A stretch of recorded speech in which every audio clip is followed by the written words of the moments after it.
Mensagem do dia, com o pastor Marcelo Gomes.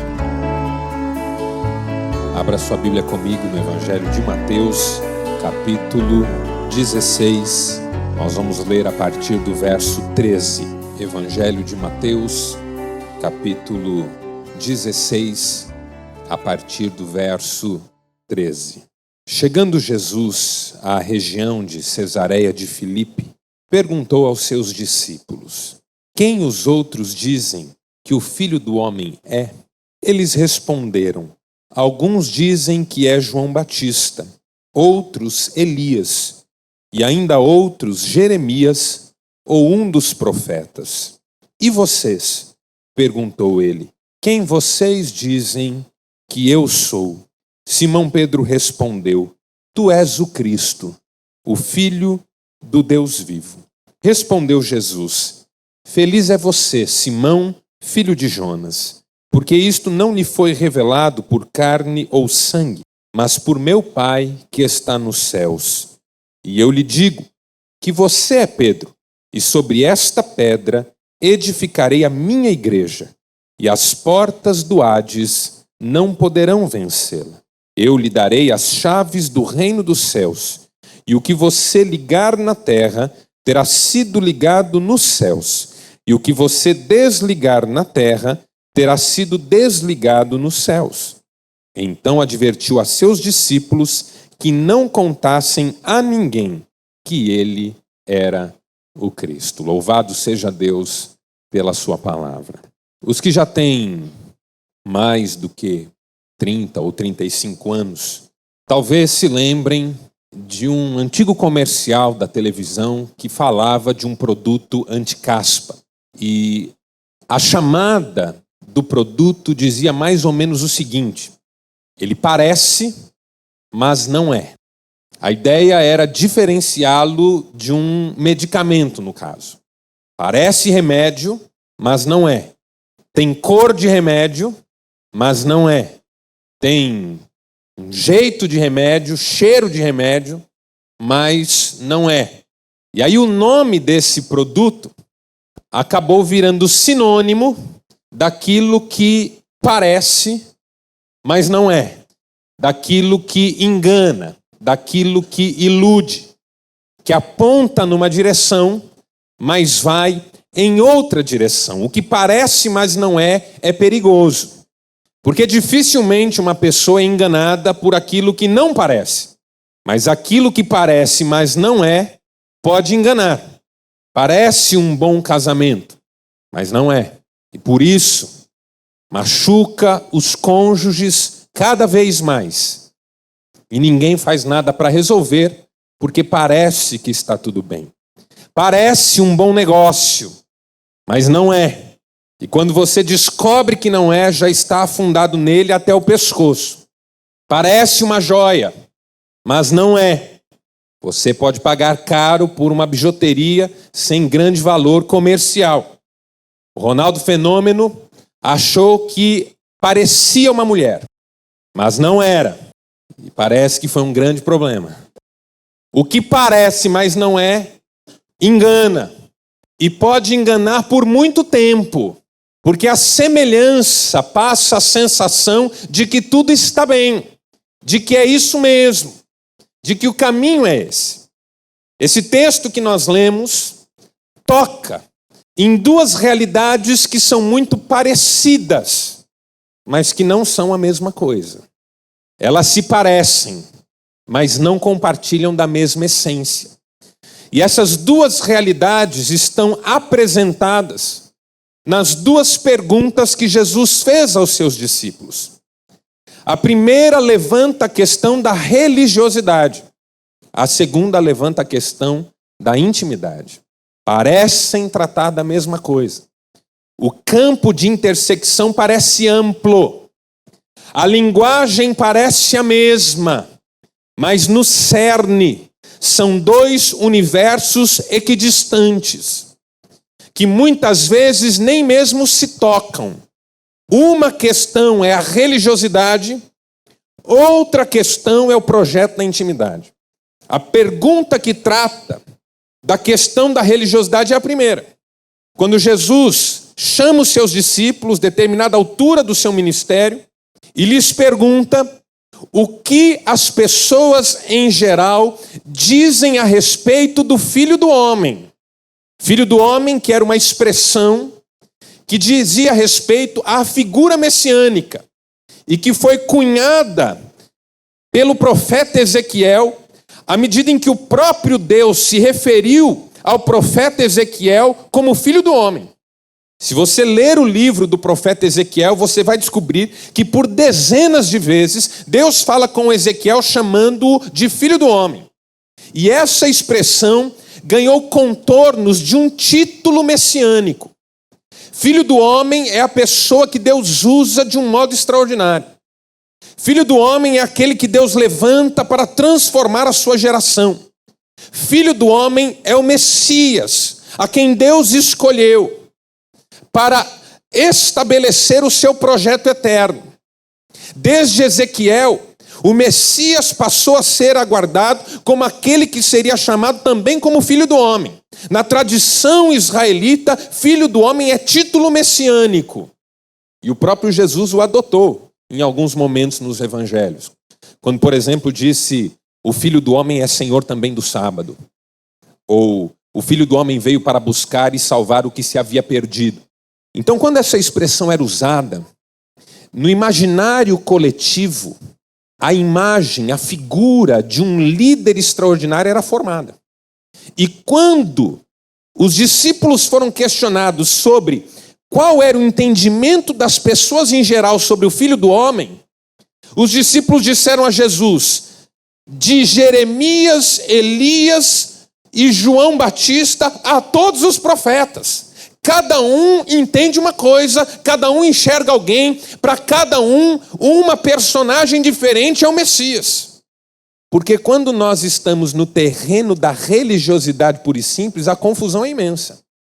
Na religiosidade, as pessoas pensam o que querem, acreditam no que desejam, embora cumpram os mesmos protocolos e rituais. Na religiosidade, cada um tem uma ideia do que seja um culto, por exemplo. É uma hora que a gente se sente bem. É o lugar em que o pastor ora por nós e as coisas acontecem. É onde a gente vai pedir para Deus para dar uma semana boa para a gente pela frente. E cada um tem uma expectativa. No campo da religiosidade, tudo é confuso. Quem é o Filho do Homem? É João Batista. Não, para mim é Jeremias. Não, para mim é Elias. Para mim é outro profeta. Quem as pessoas dizem que o Filho do Homem é? O que é que as pessoas pensam sobre religião? O que é que o povo acha do cristianismo? Qual é a visão que as pessoas têm da igreja? Como é que as pessoas encaram os ensinos da palavra? Essa é a primeira pergunta. Ela diz respeito a esse ambiente, universo da religião. Mas a segunda pergunta é diferente. A segunda pergunta não está mais preocupada em saber qual é a impressão religiosa geral. A segunda pergunta quer saber dos discípulos qual é a experiência pessoal deles. E vocês? Jesus pergunta, partindo do pressuposto que os discípulos não são como os demais. O que as pessoas pensam do Filho do Homem? E vocês? Vocês não são como as outras pessoas. Vocês não podem responder como os outros responderiam. Jesus parte do princípio que os discípulos têm uma visão diferente. E a pergunta de Jesus continua diferente. E vocês? Quem vocês acham que eu sou? Eu não estou perguntando mais o que é que se pensa a respeito dos conceitos, figuras e tradições religiosas. Eu estou perguntando o que é que vocês veem quando olham para mim. E vocês? Quem vocês acham que eu sou? A pergunta não é mais o que é que você pensa do cristianismo, ou como você se sente por ser um cristão, ou como você se sente por ser um presbiteriano, ou o que é que você acha da sua igreja. A pergunta é, o que é que você vê quando olha para Jesus? Quem é Jesus para você? Quando esse nome é dito aos seus ouvidos, do que é que o seu coração se enche? Não é uma pergunta mais restrita ou direcionada aos conteúdos da sua expressão religiosa. A pergunta é o que vai no íntimo da sua alma. Quem é Jesus para você? E quando Pedro ouve essa pergunta, ele logo exclama: Tu és o Cristo, o Filho do Deus vivo. Tu és o Salvador.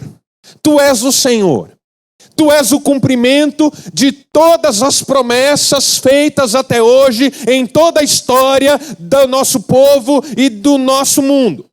Tu és a certeza de que os propósitos de Deus não podem ser frustrados.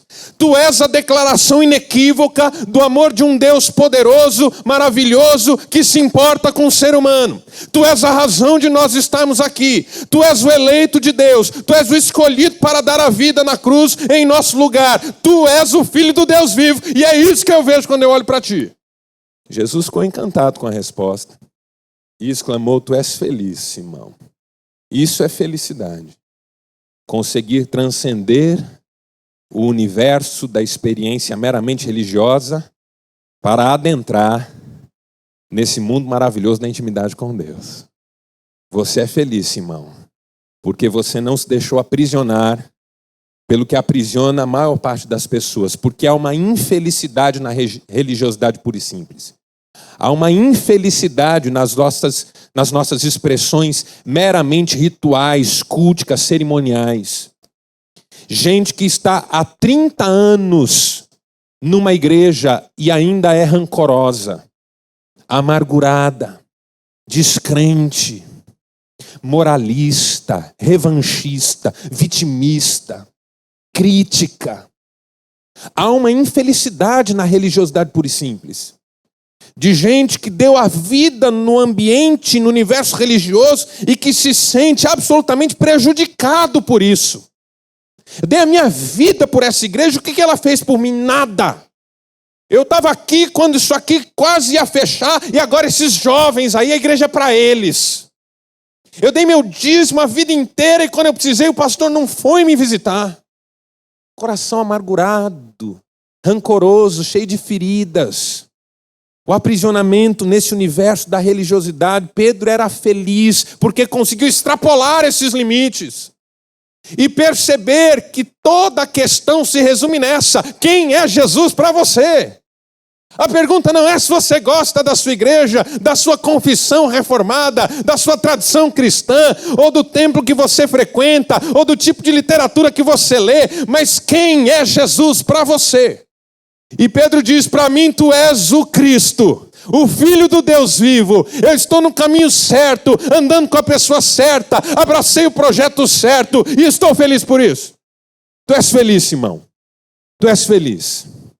Porque abraçaste o projeto da intimidade contra os apelos da religiosidade pura e simples.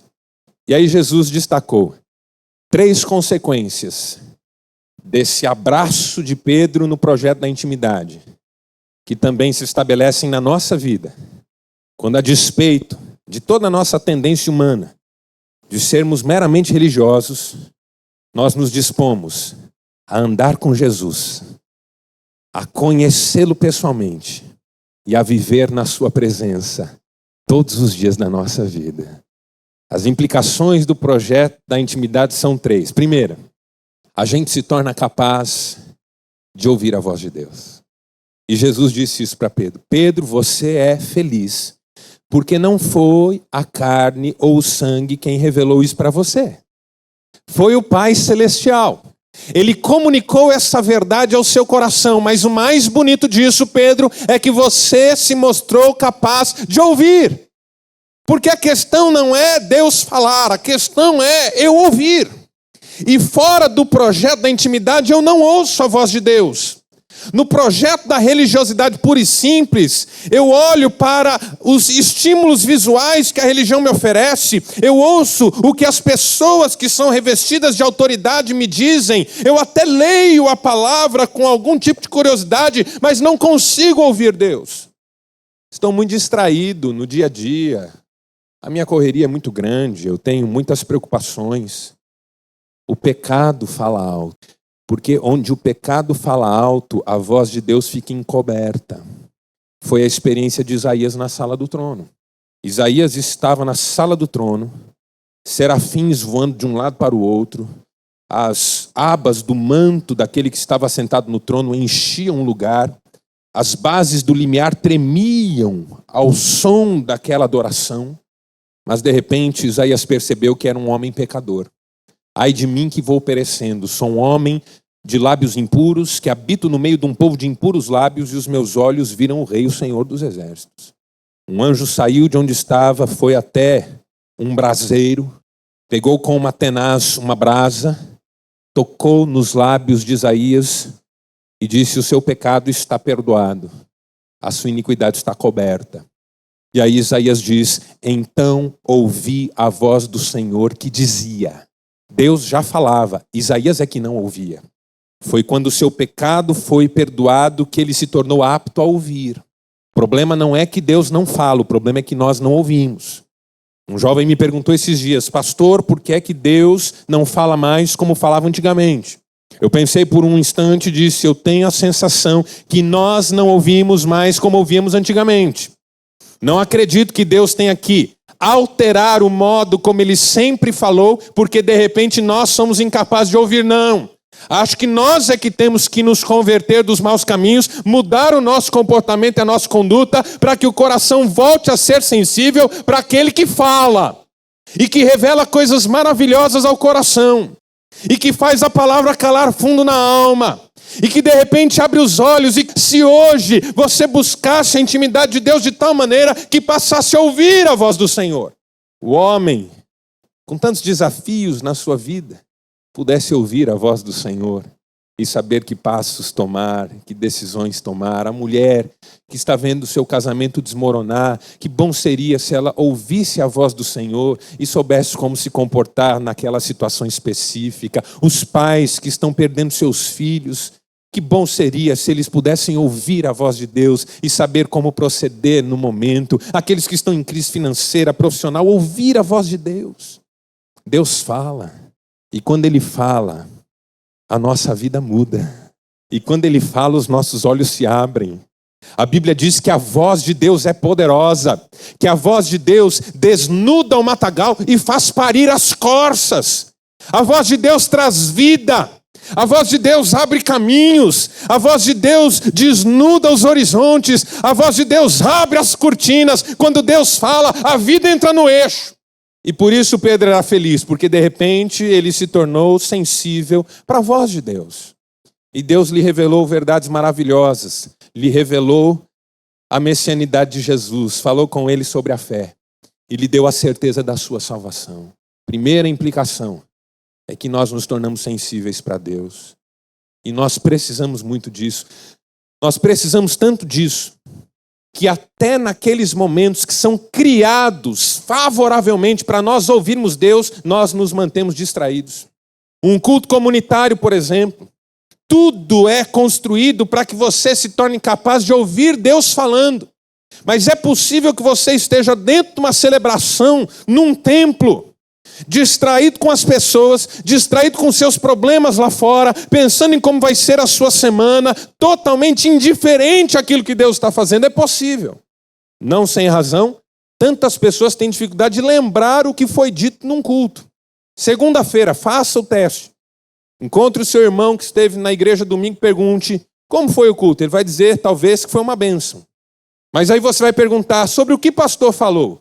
Ele vai dizer: eu não lembro, mas foi bom. Mas assim, mais ou menos. O que o pastor falou? Mais ou menos. Bíblia. O pastor leu a Bíblia e... era Antigo Testamento, isso, Antigo Testamento. Uma das cartas de Paulo no Antigo Testamento. Uma carta que Paulo escreveu para Moisés sobre a conversa que ele teve com Oséias, enquanto os dois estavam a caminho de Emaús. Foi isso mesmo que o pastor falou? Mais ou menos. Aí a importância dos grupos caseiros, das células, do discipulado, durante a semana. Obrigar você a lembrar, e não só a lembrar, mas a verificar se você está colocando em prática aquilo que Deus, porventura, falou.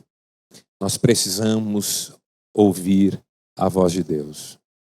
Segundo, a segunda implicação desse projeto da intimidade, que se dá em razão de conhecermos a Jesus é o fim de todo medo a respeito de qualquer ameaça que pese contra nós. E Pedro, depois de ter dito que reconhecia quem era Jesus, ouviu de Jesus que ele já não precisava ter medo e que ele podia encher o seu coração de coragem e alegria, porque os portais do inferno não prevaleceriam contra ele e contra a igreja. O texto em que Jesus diz isso precisa ser melhor interpretado por nós. Porque o cristianismo medieval entendeu com esse texto que Pedro estava sendo promovido a uma espécie de fundamento do cristianismo, a uma espécie de fundamento da fé, a uma espécie de fundamento da igreja. Pedro, você é a pedra sobre a qual a minha igreja será construída. Não foi isso que Jesus disse. É claro que nós precisamos recuperar o que Jesus disse e o que os evangelhos transcreveram na sua língua original.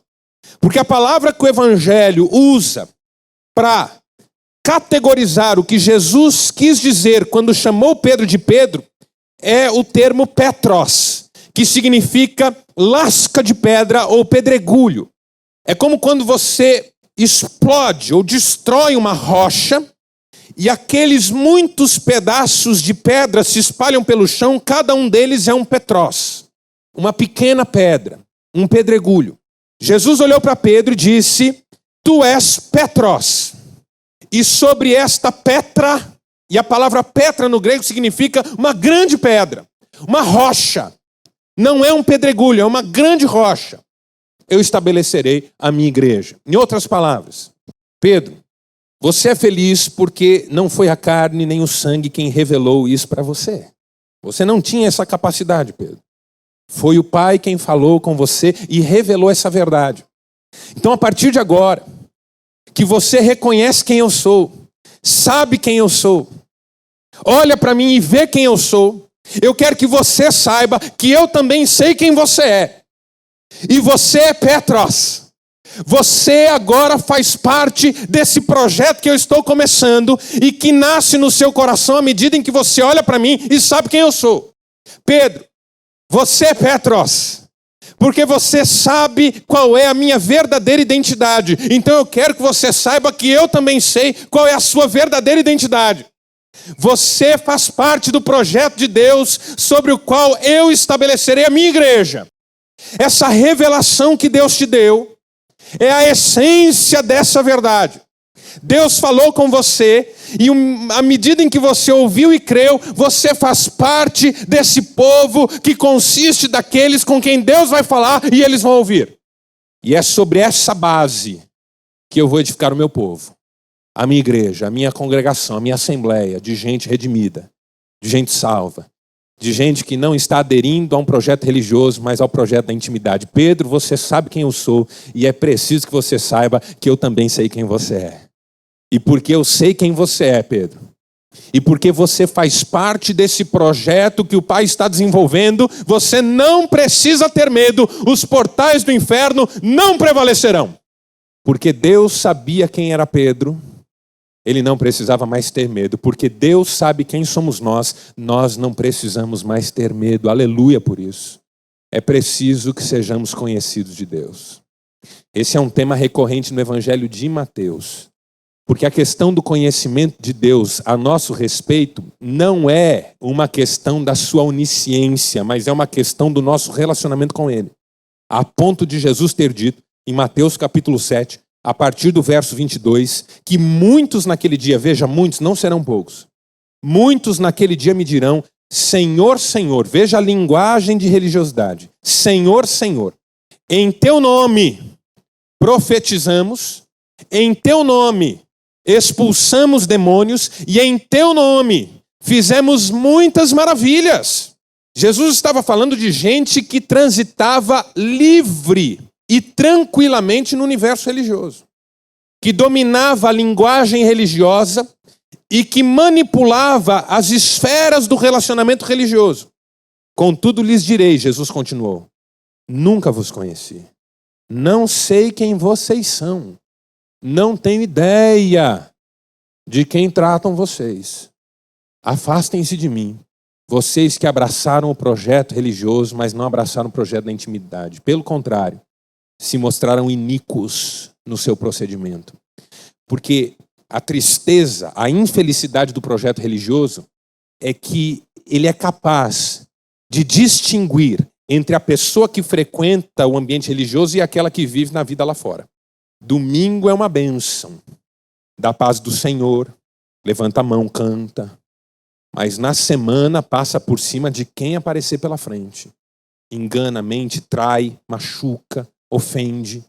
Essa hipocrisia é própria da religiosidade. Porque a religiosidade funciona como uma máscara. Jesus acusou os fariseus disso. Vocês são sepulcros caiados. Por fora, os nossos avós diziam, bela viola. Por dentro, isso mesmo. Os nossos avós diziam, né, Sandro? Por fora, bela viola. Por dentro, pão bolorento. Sepulcros caiados. Por fora, limpos e brancos. Por dentro, morte. A religiosidade oculta verdades a respeito do nosso caráter que não passam despercebidas diante do Senhor.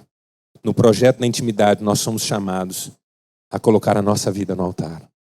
Deus sabe quem nós somos. Nos conhece. E quando nós somos conhecidos no céu, nós também somos conhecidos no inferno. Ser conhecido no céu significa ser conhecido em toda parte. Não ser conhecido no céu significa que não adianta nada ter fama diante dos homens. E quando Deus sabe quem nós somos, o diabo também sabe e teme. Tem até uma história muito engraçada no livro de Atos dos Apóstolos, que trata de 7 homens que resolveram expulsar um demônio. Eles se dirigiram ao demônio e disseram, em nome de Jesus, a quem Paulo prega, nós vos expulsamos. O que é interessante é a resposta do endemoniado. Ele diz, Jesus nós sabemos quem é. Paulo também. Mas vocês nós não conhecemos. E o texto diz que aquele endemoniado deu uma surra tão grande naqueles 7 homens que eles voltaram nus para casa. Porque a nudez é uma humilhação. É desesperador. Como quando você sonha que está sem roupa em público e não consegue voltar para casa. Eu nunca sonhei isso, eu já ouvi falar. Bate um desespero, sensação de exposição, o medo da exposição, de ser visto de uma forma que você não quer mostrar. O demônio deu uma surra naqueles homens que eles foram nus para a sua casa, porque não os conhecia. Se você conhece Jesus pessoalmente, e ele conhece você, você não precisa ter medo, porque nenhuma armadilha do inimigo prevalecerá contra a sua vida. 1000 cairão ao teu lado, 10.000 à tua direita, tu não serás atingido. Serás bendito ao entrares e ao saíres. Não temerás a seta que voa de dia, nem a mortandade que voa de noite. O Senhor será o teu esconderijo, refúgio e fortaleza da tua alma. E ainda que você ande pelo vale da sombra da morte, não precisará temer, porque Ele estará com você. A sua vara e o seu cajado serão o seu consolo. Não tenha medo.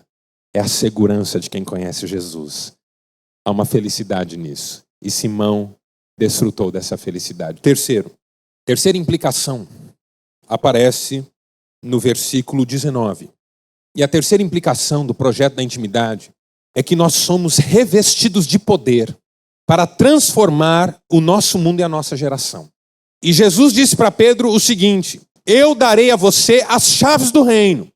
É claro que as chaves do reino não são literais. Jesus não tirou do bolso um chaveiro e entregou na mão de Pedro. Embora isso tenha entrado, essa literalidade tenha entrado no imaginário e no consciente coletivo da cristandade. Porque Pedro é confundido com um porteiro do céu. Nós não sabemos o que fazer com Pedro. Nós não sabemos se ele é o fundamento sobre a qual a igreja é construída ou se ele é o porteiro que abre o portão. Nós não decidimos ainda o que queremos. Ou exageramos dizendo que ele é tudo, o fundamento, a base, a igreja foi construída sobre ele, o que, como já vimos, é uma interpretação equivocada do texto, ou que ele é o porteiro que abre a porta para quem chega, ou não. Então, no imaginário, você morre e não vai para o céu, vai para a entrada do céu, onde São Pedro checará se você está na lista de convidados. Se você estiver na lista, ele abre o portão, porque ele tem a chave. Na nossa necessidade de literalidade, se Pedro ganhar uma chave, tem que haver uma fechadura. E se houver uma fechadura, tem um portão. E se tem um portão, não é aqui, porque a gente não vê, então é lá. Então Pedro é o porteiro. Pronto, resolvido o problema. Mistério solucionado. Jesus está evidentemente falando da oração. Pedro, porque você aceitou o projeto da intimidade, não é como os demais que permanecem aprisionados no universo da religiosidade pura e simples.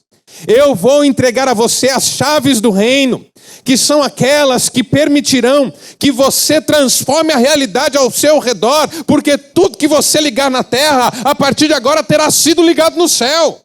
E veja a tradução exata desse texto: tudo que você ligar terá sido ligado. Você vai se transformar num representante das realidades e das verdades e da vontade celestial.